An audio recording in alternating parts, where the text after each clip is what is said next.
Summertime.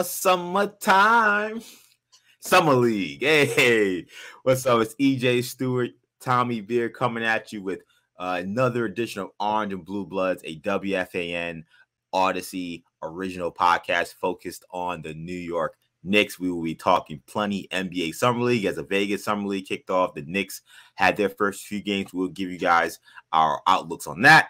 Also on the show, Obi Toppin speaks for the first time since being traded. We'll give you what he said about his minutes and what he's anticipating doing now that he is out of New York and with the Indiana Pacers. So we'll give our final thoughts on that, kind of wrap a bow on the Obi Toppin saga in New York. And the NBA has an all-new addition to its regular season. The in-season tournament will begin this November. Do I like it? Does Tommy like it? Find out after this. If your blood runs orange and blue, this is the pod for you. You're listening to Orange and Blue Bloods, hosted by EJ Stewart and Tommy Beer. Let's get to it, New York. So Tommy Beer joins me as always. Tommy, Summer League, Obi, in-season tournament for a season in a sport that we say, oh, you know, is it no downtime? It feels like every time we think, okay, it's gonna get a little dead, then more stories pick up, more news picks up. It just feels like this sport once again continues to become a 12-month affair. Yeah, it's one of the reasons we love this dang sport so much, EJ. There's not games, there's actual, there's not actual games. There's trade drama and superstars demanding trades, and will the teams get back what they want, and then free agency, and there's always something going on. We still got a couple restricted guys floating around out there, and then we have the youngins coming in. We saw a little bit of Wembayana this weekend, and we saw some Knicks games, which weren't all that entertaining, but give us something to talk about. give us something to talk about nonetheless, right? Yeah, a little painful to be honest. We'll talk about them anyway because this is what we're meant to do, right? So again, this is Orange and Blue Bloods, a New York Knicks podcast, an Audacy WFAN original podcast you can get wherever you get your podcasts, including the free Audacy app. Make sure you hit the auto download feature on your streaming service. Get these episodes every time we drop. Also, be sure to check us out on YouTube. We post the full episodes of the podcast on the Audacy and WFAN channels, so find us there. So let's begin with the action at the NBA 2K24 Summer League kicking off in Las Vegas. Is in full swing. Knicks began play on Saturday, losing to the Sixers. Then again on Sunday, losing to the Nets. So what happened in these games? Well, you had Daquan Jeffries, a player who was on the Knicks roster for parts of last season. He was a standout in the first game. He did score 20 points in a 110-101 loss to the Philadelphia 76ers. He did not play Sunday after suffering a hip contusion. He actually made a move to the basket and fell hard on his hip on an and one. That was a really impressive play in the first game. And I think that's where he got hurt. And that's why he did not play in the second game. Knicks are apparently being cautious. He's listed as day-to-day. Meanwhile, other guys that maybe stood out, Charlie Brown, an undrafted 26-year-old out of St. Joseph's University in Philadelphia. He's been the team's second leading scorer in these games. He's averaging 16.5 points a game, shooting a pretty good percentage, around 50%.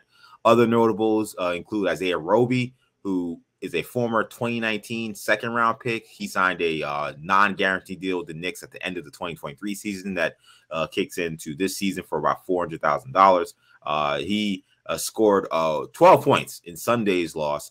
Undrafted rookie Jalen Martin, the kid that played at Overtime Elite, previously played at Florida State University High School for Charlie Ward, former Knicks point guard, former Knicks first-round pick. He had 15 points and 6 assists in his second game on Sunday, so much better showing than his first game where he looked a little nervous.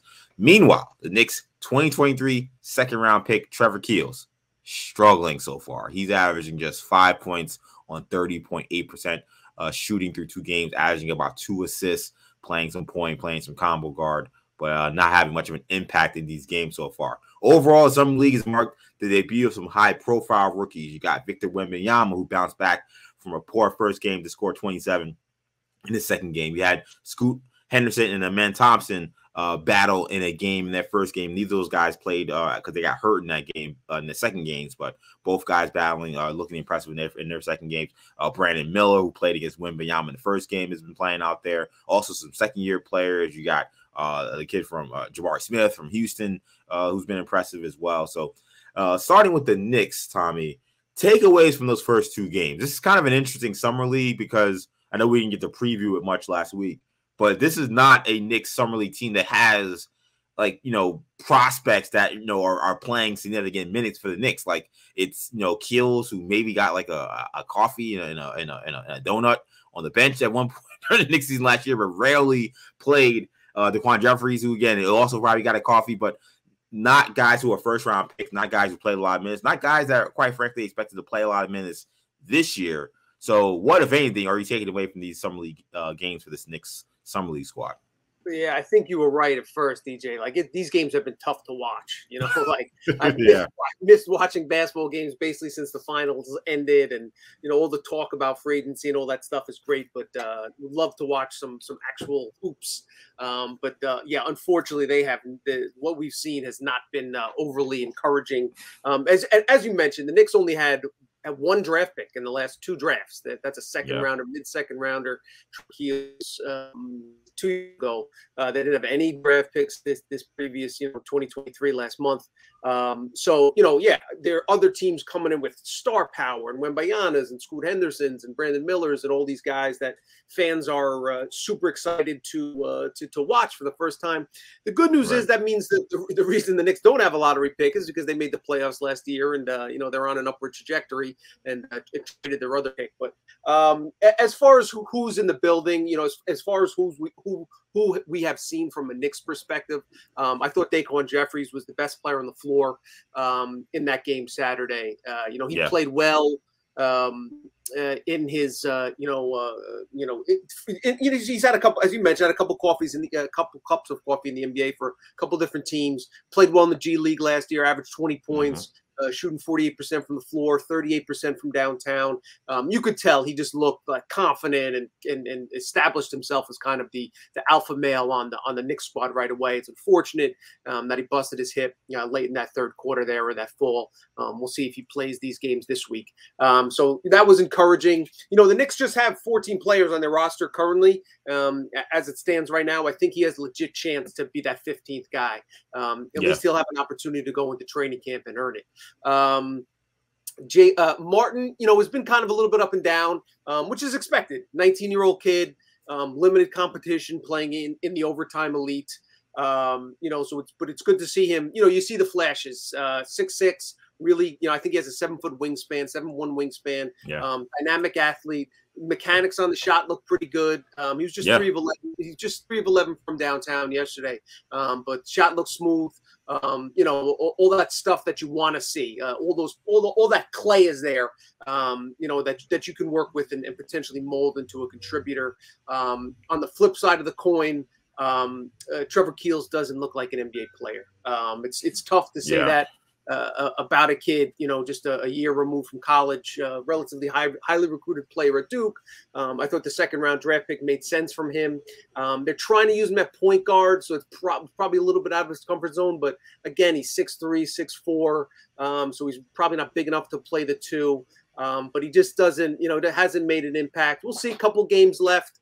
They'll probably bring him back to the G League. So, we'll see if he can earn, some consistent minutes there, but didn't look good in the G League last year. So when you're not kind of, establishing yourself as one of the elite guys in these lesser levels, these lesser rungs of competition, not a great sign for his Knicks future going forward.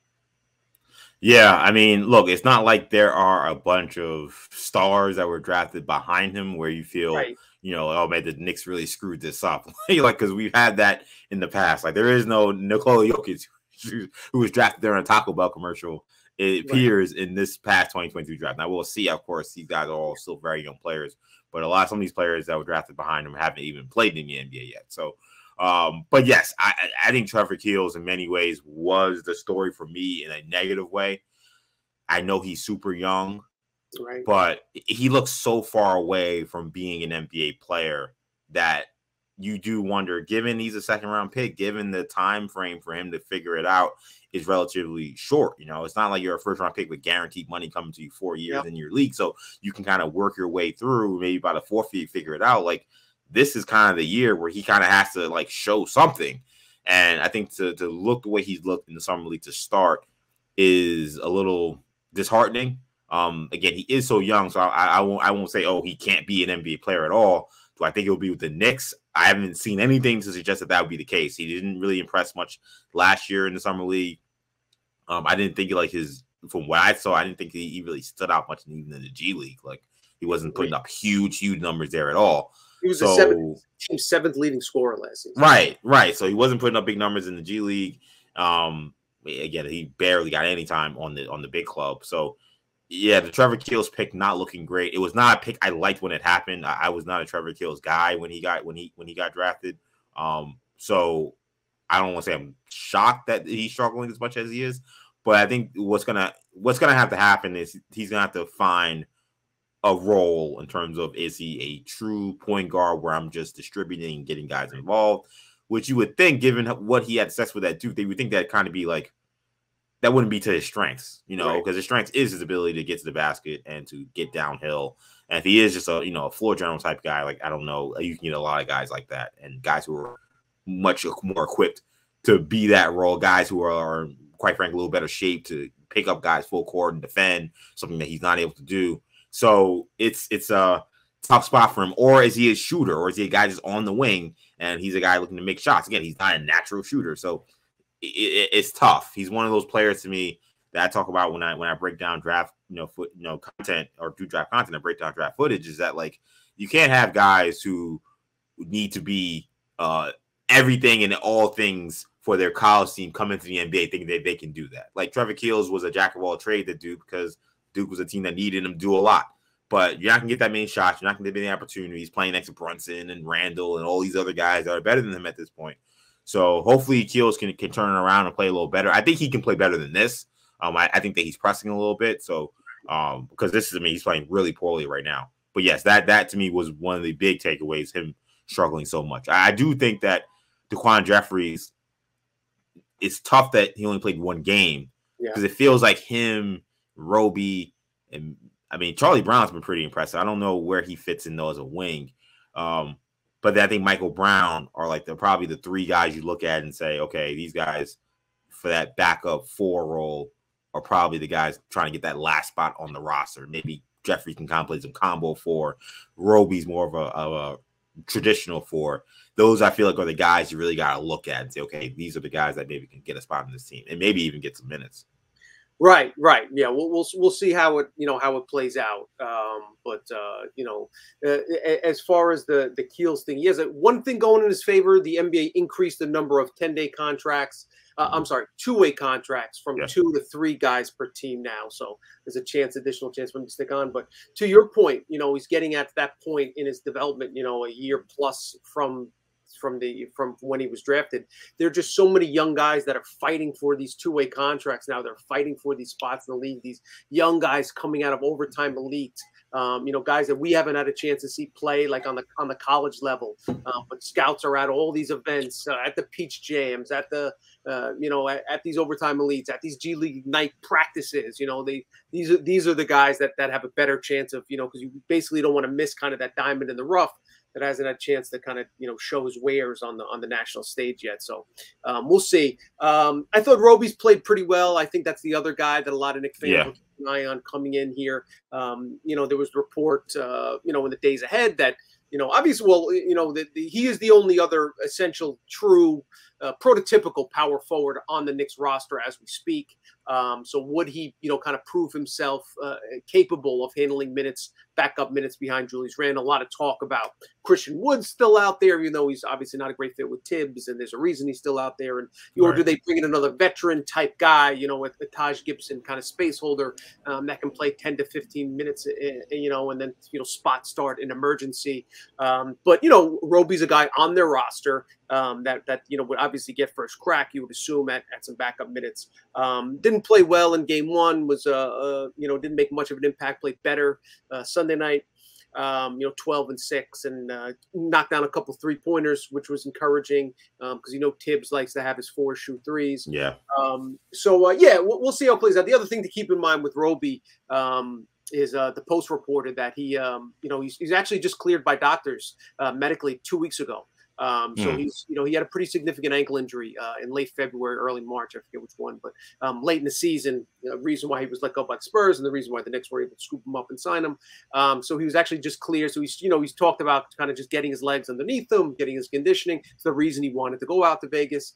So that's something to keep in mind. He'll probably get a little bit more of an extended run in the preseason contest if the Knicks don't bring in another big body, another 4 to take some minutes there.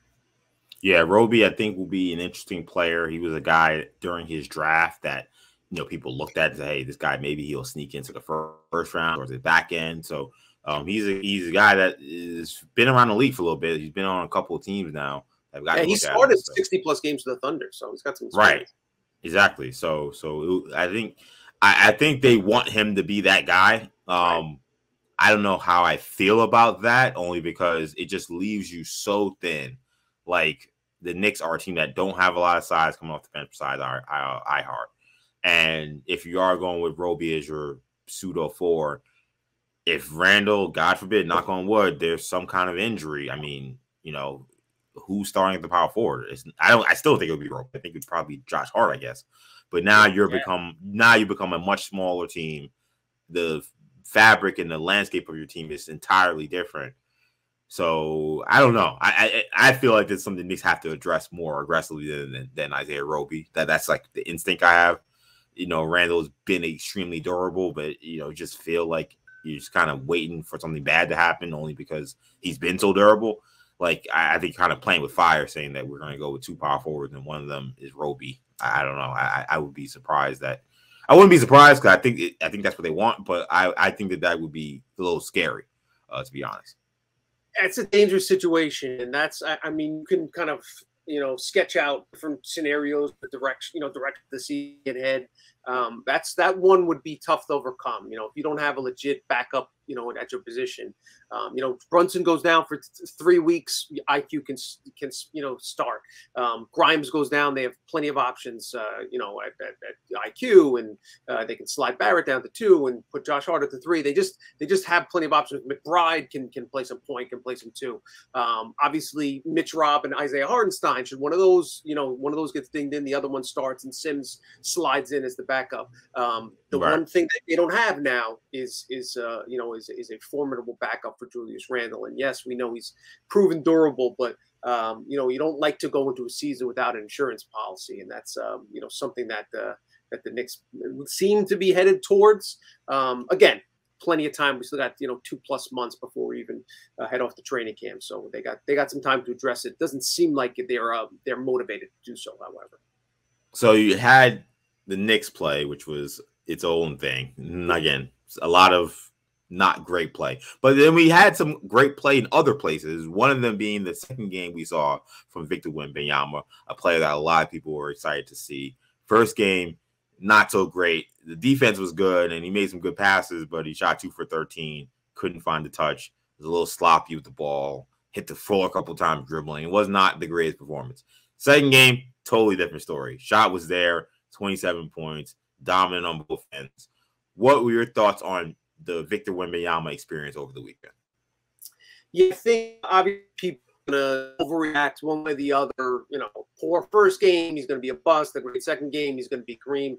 Obviously, the truth lies probably somewhere in the middle. It's just a lot of, what we saw. Wembanyama is the rare European prospect this day and age that we saw a lot of. If you're on NBA Twitter, if you watch NBA TV, streamed his games, like 5 or 6 of his games. The app, he was on the app. You could watch these games there. So this is kind of what we saw. Just an incredible, mind-boggling combination of size, athleticism, handles, shot blocking ability, shot making ability. Got up for the big spots, good vision, interior passing, get his foot in the paint, kick out to an open shooter, not overly selfish, all that good stuff that, that makes him a generational prospect. That said, I can't help but feel that kind of Porzingis-esque anxiety around watching that when he falls, when he gets to the ground, goes for the ground. Those are the things that you have to worry about if you're a Spurs fan. You know, eventually you kind of get over it. You know, he'll prove himself durable, hopefully. Starting his rookie season, but again, was my biggest concern coming in. The history of NBA players 7'3" plus, and their feet and legs and knees and ankles is not great. So hopefully he's the outlier, he bucks that trend. But I'd be lying if I didn't gasp a couple times. Yeah. Anyway, I'm hoping that he'd be okay. Yeah, the whole Tiger Woods wince meme whenever Wemby hits the floor. Yeah, it's striking watching him on the court against other NBA level size, NBA level strength. They're clearly not NBA level skill. We've watched that over the last 2 weeks, 2 or 3 days, but definitely the size and strength. So when you see him take those falls, you see him banging with some of these guys, like, oh wow, okay, this is kind of striking because he is so thin. Yes. So that's something you gotta continue to follow. But I mean, his skill set is still unreal. I mean, I thought even in the game he played poorly, a lot of that I felt was missed shots. I mean, I felt like if he made half of those shots he missed, that subpar bad game turns into a good game that maybe you say, okay, he needs to work on turnovers and stuff. Then the second game though, you see those shots go in, and then he looked a little more comfortable. I also thought that the Spurs made an interesting decision not to play him in Sacramento. I think some of that had to do with some of the whirlwind travel he had been doing. I think that might have been a mistake, or that maybe not a mistake, but I think maybe set him up for a bad first game in Vegas. Let me say that. Like, maybe it was the right thing to do, but like you had a team, I thought in that first game that was like, had some chemistry, kind of knew what they wanted to do, and then you just plop a 7'5" unicorn and say, hey, go figure it out with this guy. Yeah. Meanwhile, you got a whole roster of guys who are trying to make the team a Spurs team that has plenty of spots to fill. There's his minutes available. It didn't seem like the greatest marriage, the greatest ability to help to allow him to succeed. I like this positioning a lot better for him in the second game, where they seem to have a little more chemistry with him. I saw one of the players said that we were going to work harder to get him more involved. I'm sure, Pop told the coaching team to tell the guys, hey, give my guy the ball. So I think that led a lot, I think, to his success, that he got a little more chemistry playing with these guys. The guys got a little more chemistry playing with him. And then he had confidence clearly, but I mean, the skill set is unreal. I mean, the way he dribbles, the way he passes, and the jump shot is spotty, but like when he's knocking them down, I mean, he's unguardable. And if he continues to continue that shot, he's gonna be a great player if he can continue to knock down shots like that. Definitely, and I think he will. And shout out to Julian Champagny, St. John's product, who's looked great for. Yeah, he's played really well. Yes, Brooklyn's in the house. And the other thing about Wemby is there'll be other, a lot of rookies will come in and put up huge numbers, and kind of impress folks that way. Wembyana is the rare rookie young player that's going to come into the league right away, and he can go 2 for 13 and still positively impact your team, like, contribute. Have they said he's going to play the other 3 games? Is he going to play all 5 games in Vegas? Have they said that? I haven't seen that. I don't know. I feel like they haven't really spoken much about the overall plan for him. Like, I knew the first game he was going to play. I wasn't sure he was going to play the second game. I didn't know with me. Yeah, what the situation was going to be. Right. So I haven't seen anything yet. I think the Spurs are keeping it close to the vest. Right. I would assume we see him at least one more time. I would be surprised if he plays in all 5. Agreed. Especially after the last game. If he puts on another good game, I think that they'll just shut him down. Definitely. Any other players that stood out real quick before we move on in Summer League? I mean, I think Keontae Jordan, his first game in Vegas, lit it up, and he was one of my favorites in this year's draft. I think a lot of Jazz fans feeling really excited about getting a player that I saw some people saying, hey, this kind of reminds us of Donovan Mitchell when he lit it up at the Summer League. And we thought, hey, maybe this guy could be the replacement for Gordon Hayward. And it turned out he was as a rookie. And I don't know if Keontae Jordan could live up to what Donovan Mitchell did as a rookie, but 33 points in the first Summer League game in Vegas, very impressive by him. Jabari Smith looks like an entirely different player. I mean, this was a guy that was number 1 on my board last year, and he fell to 3 in the draft. Struggled mightily most of last season. I don't want to just chalk it up totally to just coaching, but like it didn't feel like him and Steven Silas and that staff really knew how to like get the best out of him. And it was striking to me to see him, in the first game where he's not being coached by that staff, The jump shot looks back. That he is a beautiful shot. That he looked broken last year. Jump shot looks pure. Handles tight. The confidence is tight. He's shooting threes over James Wiseman and telling the crowd, this guy can't F with me on any level. Like, we hadn't seen any of that Jabari Smith last year. This is a guy that people thought could have been the #1 pick. I love that those are two guys so far that I've been really impressed by. Yeah, Smith is definitely the guy you got to start with in terms of standouts. For those fantasy basketball folks out there, or those folks that collect cards or collectibles, like Jabari Smith's that classic post-hype sleeper that people are going to forget about, in fantasy drafts and stuff, like, because he's not the Wembayana, he's not the hot name, he's not even the Banchero, those type of guys. But he's the goods, and based on his skill set, he's going to make an impact. And the one other guy, Marquise Noel, Mr. New York City. Hey, there you go. Yeah, he looks really good. 17 against the Bulls in the Raptors debut. He's a guy I keep my eye on. Been a fan of him since college days. Played poorly in game 2, but I was happy to see him kind of show out a little bit in that NBA debut. Yeah, he's one of them guys you just feel like he's gonna find a way. I don't know. He's just the way he plays, his tenacity, his skill level. He's a tough kid. He's a talented kid. He may be short, but he makes up for anything. The size stuff he makes up for in all other categories. So I think he's been also, I agree, a standout as well, especially in that first game. So we'll continue to follow the Summer League as things progress, but plenty of other things happening in Vegas, including many players being introduced to their new teams, including one Obi Toppin, who speaks for the first time after being traded by the Knicks last week. When asked about his time in New York, Obi Toppin said this. Had a great time with the Knicks. Obviously, it's been a dream to have the opportunity to play in MSG and obviously put that Knicks jersey on. But there was great players there, great coaches. Everybody was amazing there. But definitely super excited to have this new journey and start out here in Indiana. So, super excited for that. That was Obi Toppin saying that he enjoyed his time playing for the Knicks, enjoyed his teammates, enjoyed the coaching staff. Here was more when asked about the new opportunity that has presented him with the Pacers, perhaps an opportunity he did not have in New York. Is there something that could have been done differently that could have made it work? I mean, all I can do is just do whatever the coaches is asking me to do. Whether that's being out there on the floor, having great energy, doing whatever I needed to do to help the team win. I ain't get the minutes I wanted, but now it's a new start. I'm here in Indy. I gotta work for everything I want. So I'm super excited to start that.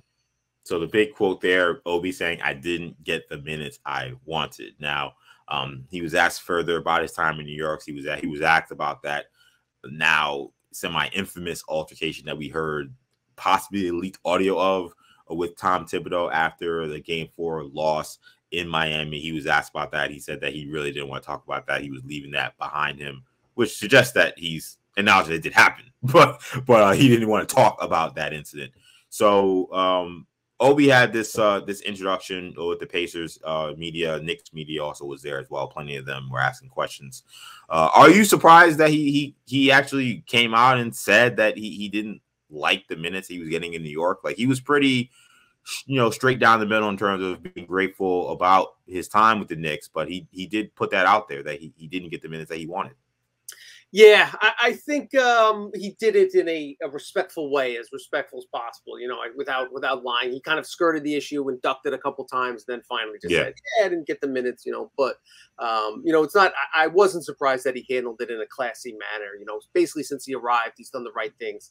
There's a lot of other college players of the year, top 10 picks that would not have handled the situation as well as Obi did, because there was reasons for him to be unhappy with the allocation of minutes. Not only did he, obviously we know about the Julius Randle situation, but Tibbs' refusal to experiment with Obi and Randle at the 4 and 5, the opportunity to let Obi play a little bit more in blowouts and take Randle out. Again, it's just we've gone over and over and over again. It was just the worst kind of confluence of circumstances that Obi fell into, in terms of Thibodeau arriving and Randall developing into an unforeseen All-NBA performer. Yeah, you got to give credit to Obi. And the one other thing from the news regarding the Obi situation is that we found out the details on the second-round picks. Yes. And somehow they're even worse than we originally thought. For those that didn't hear the details, the Pacers will send New York the least favorable of their own second-round selection or the Suns' second-rounder in 2028, and the least favorable of their own second-rounder or the Washington Wizards' second-round pick in 2029. So basically, you're looking at 2 picks, almost certainly in the 40s or 50s, back half of the second half, in 28, 29. Remarkable how little Obi got in return after investing a top 10 pick in him just 3 years later. Yeah, many Knicks fans I saw on Twitter when they saw the return on the Obi Toppin trade, this was their reaction. It's a joke, right? It's a joke, Goose, right? You ribbing me? You ribbing me? No.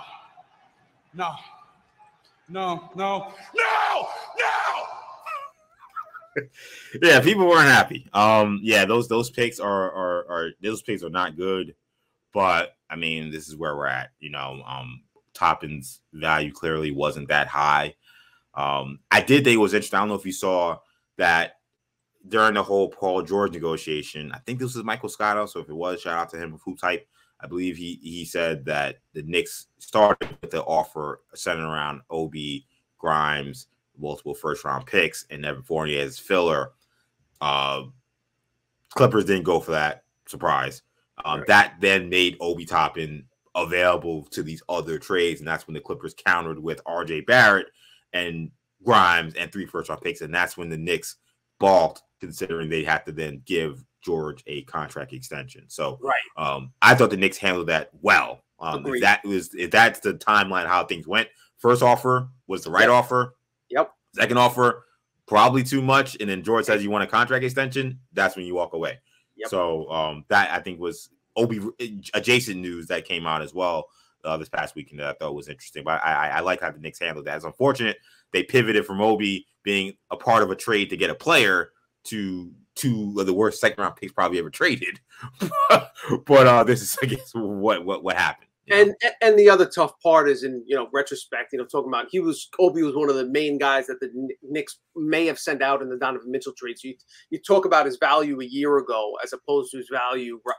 They traded him at the absolute nadir of his value.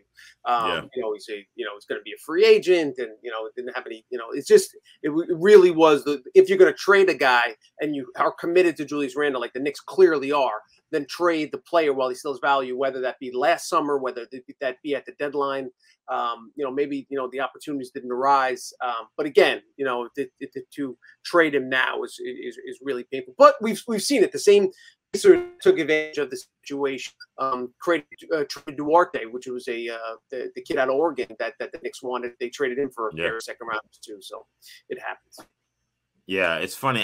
Obi's career, I really expected him to kind of take the Todd Gibson role we saw in Chicago, where Todd Gibson was someone that was coming off the bench, but was playing a lot of minutes. Like he was playing 25, 28 minutes in some seasons off the bench.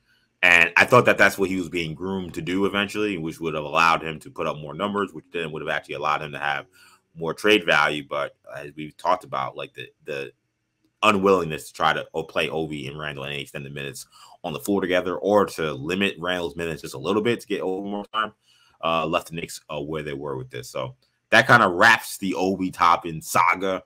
I guess the next time we'll probably be talking about Obi Toppin is when the Pacers come to New York, or when the Knicks go to the Pacers. Whichever situation whenever that happens, it will be that'll be every next time we talk about Obi. Those will be fun games. Yeah, I mean, if you're talking about Obi Toppin starting at the 4 against Julius Randle, that's going to be. And tips. He might have. Yeah, those are going to be must-watch games. He actually talked about, his brother Jacob, who was signed by the Knicks. He's not playing in the Summer League because of an injury. He said, they asked him, did you think there was a chance that you would play with your brother? And he responded, I'm happy for my brother. I'm looking forward to seeing him on the court. So I thought that answer was obviously no. He did not expect to play with his brother because he expected to be traded. I thought that was his way of answering the question by not answering the question. But if that's a situation too, where maybe maybe he's the backup four. If he earns a spot in the training camp, he outplays the guys that are there. Could you see a Toppin versus Toppin matchup at Madison Square Garden? So all things to follow, but I guess best of luck to Obi Toppin, the guy who I think most Knicks fans appreciated, even though it did not work out the way all of us had hoped. So we'll wrap the show talking about this NBA regular season that is 3 months away. It now has a big wrinkle in the early part of the slate. The NBA unveiled details for its inaugural in-season tournament. The World Cup style competition will feature all 30 teams split up in a total of 6 groups, 3 in the East, 3 in the West. Group play will begin November 3rd. It will take place every Tuesday and Friday of November. The teams with the best records in their group will advance to the knockout stage. Then there will be 2 wild cards that will be selected among the rest of the teams. That will be selected by the teams that have the best records that don't win their group. So you'll have the 6 group winners, then the 2 wild cards from each, one from each, one from the West, one from the East. Then you'll have your quarterfinals beginning December 4th and 5th. Then you'll have the Final Four, which will take place in Las Vegas, Nevada, December 7th to the 9th. Winning team, they'll get the first ever NBA Cup. $500,000 will be awarded to all players. Runner-ups will get $200,000. The Knicks are placed in Group B. It is a group that includes the Milwaukee Bucks, the Miami Heat, the Washington Wizards, and the Charlotte Hornets. So, Tommy, a lot of discussion about this in-season tournament now that we know all the details as of right now. Are you a fan of the new in-season tournament? Yeah, I guess I'm on the fence a little bit. I'm not. I'd be lying if I said I was overly excited about it, but I'm looking forward to kind of seeing how it plays out, what it has to offer. I'll fully admit that I was a little bit hesitant about embracing the play-in format when they kind of expanded that a couple of years ago. I think it's been a great job by the league, so I'm definitely happy to give Adam Silver and company the benefit of the doubt. And I think it'll be fun. Give us fans a little something more to talk about. I think there's some interesting potential there for guys getting a feel of some pressure moments, young teams, and and all that good stuff. So I'm happy they did it. I'm not sure how big of a success it'll be, but I am cautiously optimistic that it'll catch on. How you feel? I am all in on the in-season tournament. I acknowledge that it is not perfect. I acknowledge that there probably needs to be bigger stakes. I think that will come. So maybe I'm being naive with that, but thinking that will come, I'm not going to freak out that there isn't something more on the line. I would put a lottery pick on the line. I maybe put a potential playoff spot on the line. And I think eventually that will happen. I know in the ESPN reporting they had over the weekend, they said that was something that was discussed, putting a playoff spot on the line. They elected not to do that.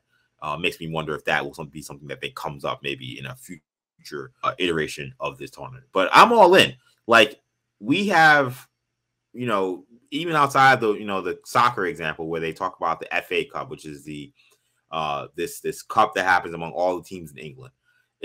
And essentially it's a tournament that involves not just the Premier League, the top league, but all the leagues. And they all play in a tournament and anybody's eligible to win.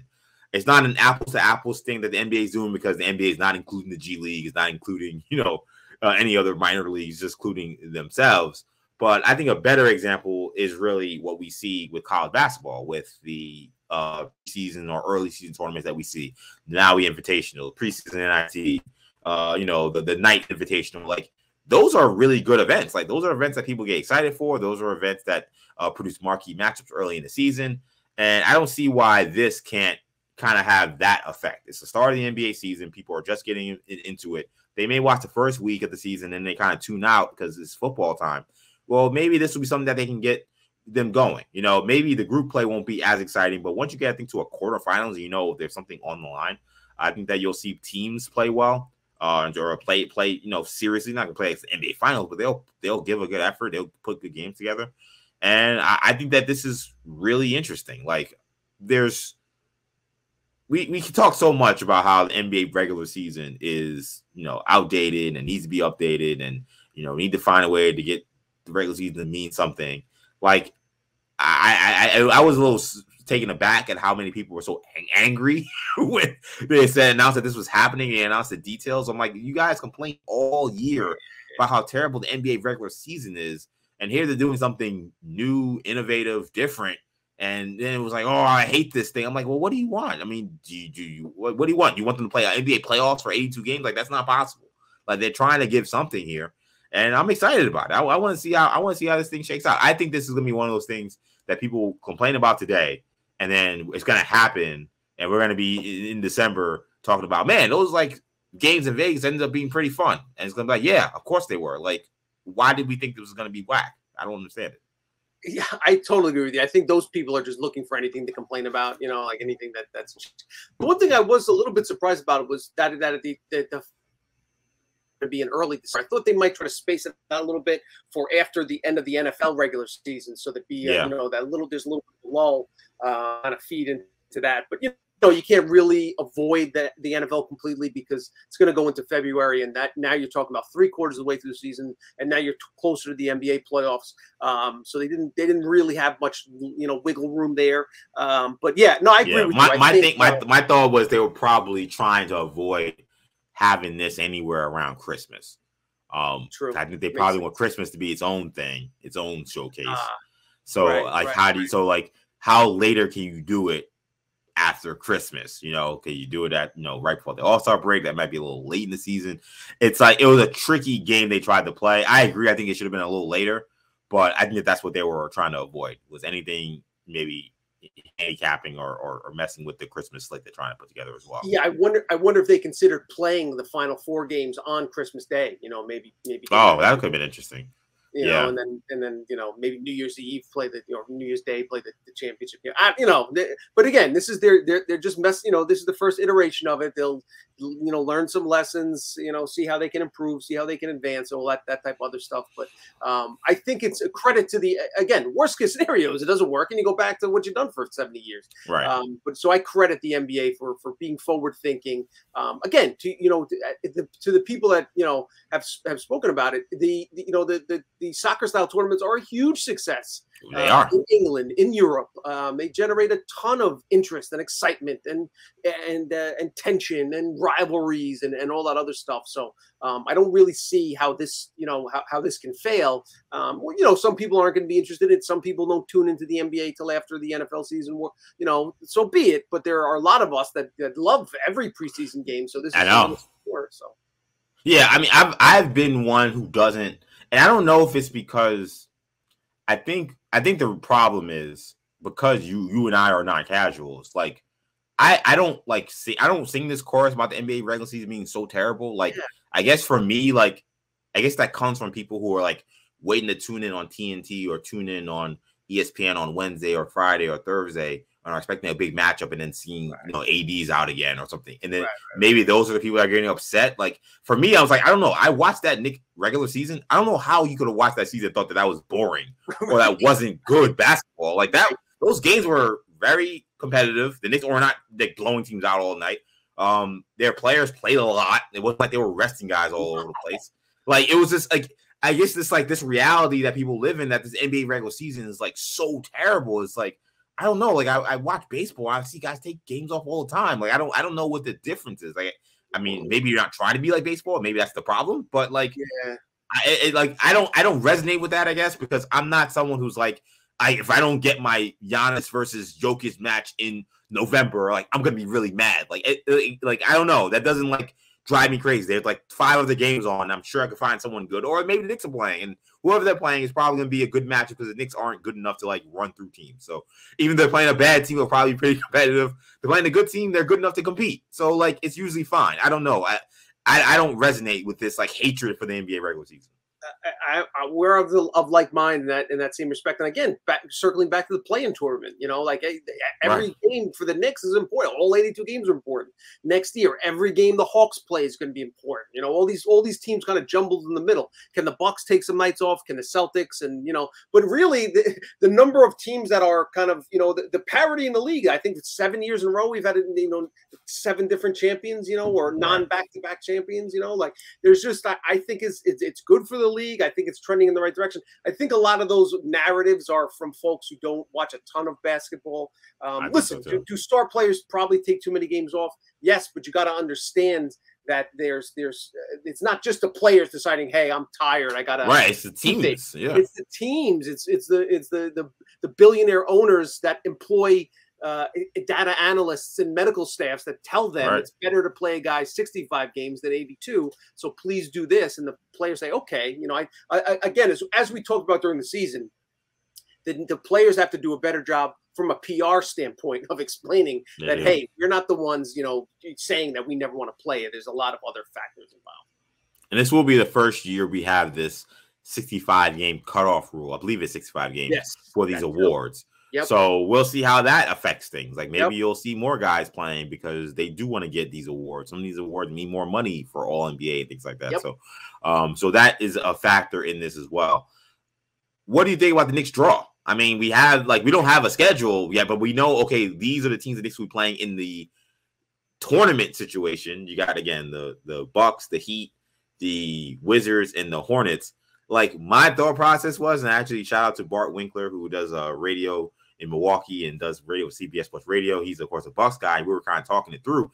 I was wondering, like, if I'm a Knicks fan, like, should I be happy I got the Bucks in this because maybe they won't take it as seriously, or maybe I should be upset and maybe they'll take it more seriously because they're like, okay, we'll rest Giannis in the non-tournament games, but in these games we're playing for group play, like he's gonna play and we're gonna like go hard. Like I was trying to figure out, like, did Knicks get a good draw, getting like the Bucks and the Heat, like two teams that you know are gonna like treat the regular season maybe not as seriously as like the Knicks will be, or did they get a break?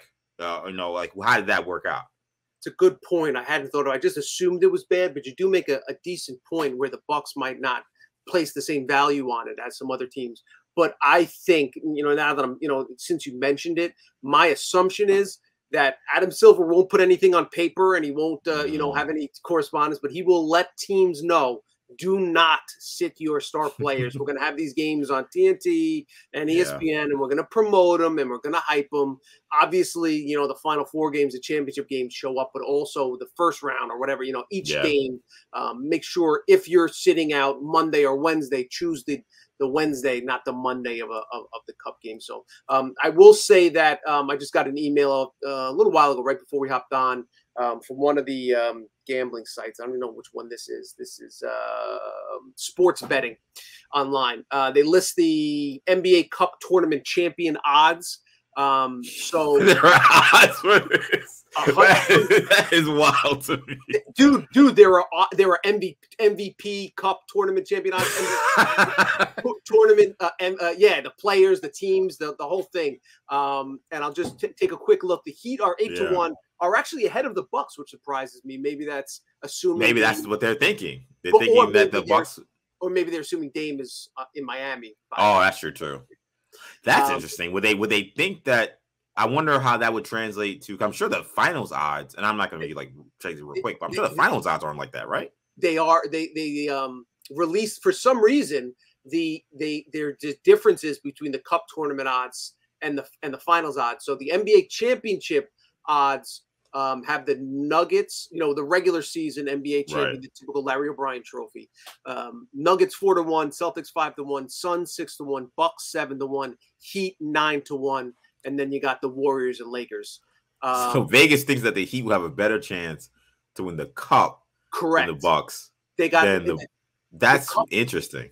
Interesting. I'm not very interesting. The Cup tournament, or they think that at least very least think that people will pick the Heat to win more. True. And the Nuggets are not the favorites to win the Cup tournament. The Celtics are. Maybe to your point, the Nuggets already won a championship. To win the you know, it's the Celtics. I mean, this is interesting. I don't know how NBA fans don't look at this and say, this is at least interesting. I'm not saying it's the greatest thing in the world or that is as good as the NBA playoffs, but like this is a very interesting like exercise, I feel like. And it's gonna be interesting to see it play out. Yeah. So the Cup tournament champions, first Celtics 4-1, Nuggets 5-1, Heat third at 8-1, Warriors 10-1, Lakers 10-1, Bucks 10-1, Suns 10-1. So they put those teams, maybe the teams that haven't had recent success that want to establish themselves, or the the veteran teams, yada yada yada. Let me give you the Cup tournament MVP odds. Dame Lillard, number 1, 4-1. He's number 1. That's number crazy. 1. My assumption is that's related to his trade to the Heat, and then he'll want to. Right, it has to be. And then you got Jokic 5-1, LeBron 9-1, Steph 9-1, Giannis 11-1, and then KD and Booker 12-1. Jokic is 14-1.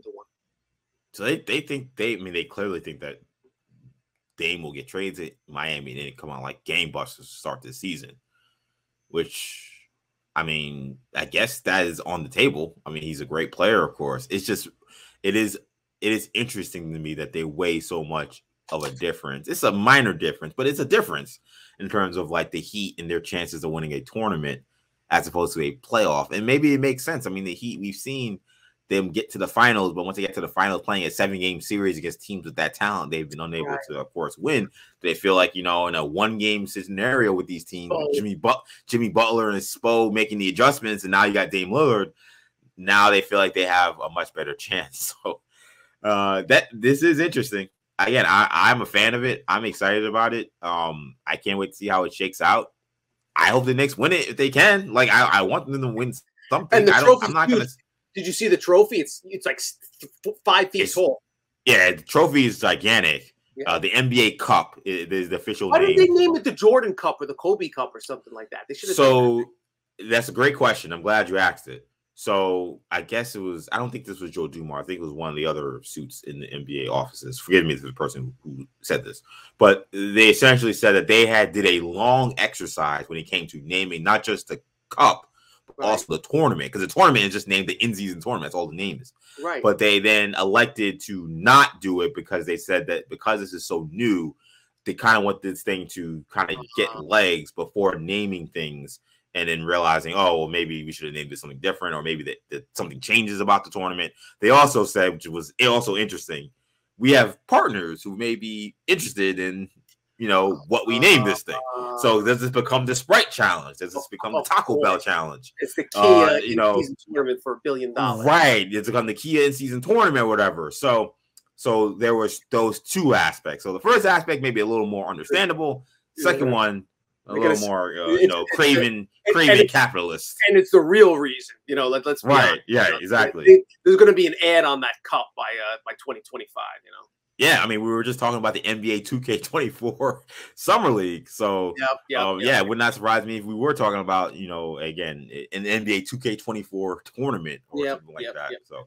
So we'll see how this whole thing shakes out. But again, those games will take place beginning in November, every Tuesday and Friday, so you'll know when these games are happening if you are really interested in the group stage games.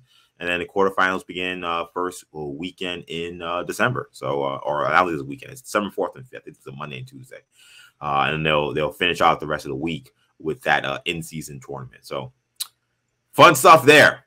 Fun summer so far. That's gonna do it for now, though. For this edition of Orange and Blue Bloods, a New York Knicks podcast and Audacy WFAN original, a podcast you can get wherever you get your podcasts, including the free Audacy app. Again, make sure you hit the auto download feature on your streaming service to get these episodes every time we drop. Also, be sure give us a review. Give us hopefully 5 stars. Write something nice, or don't, but I hope you write something nice about this podcast. So yeah, do that as well. You can catch us also on YouTube, Audacy Sports Channel, WFAN channel, where you find us there. Tommy, let people know where they can find you. At Tommy Beer on Twitter, and at I think it's Tommy Beer 7 on Threads. I think there you go. I think so. We got to stay up on this, EJ. Yeah, I know. I've also joined the Threads community as well, so you can find me EJ_Stewart on Twitter, Action EJ on Instagram, Threads, and TikTok. But that's gonna do it for now. Thank you guys so much again for checking us out. For Tommy, I'm EJ. Take it easy, guys. Peace. Thanks for watching. If you enjoyed this video, please don't forget to give it a thumbs up and subscribe to our channel for more content like this. If you want to see more of our videos, be sure to check out our playlist and let us know what you think in the comments below. Also, don't forget to follow us on social media to stay up to date on our latest podcast ventures. Links will be in the descriptions. And as always, thanks for watching, and we will see you in our next video.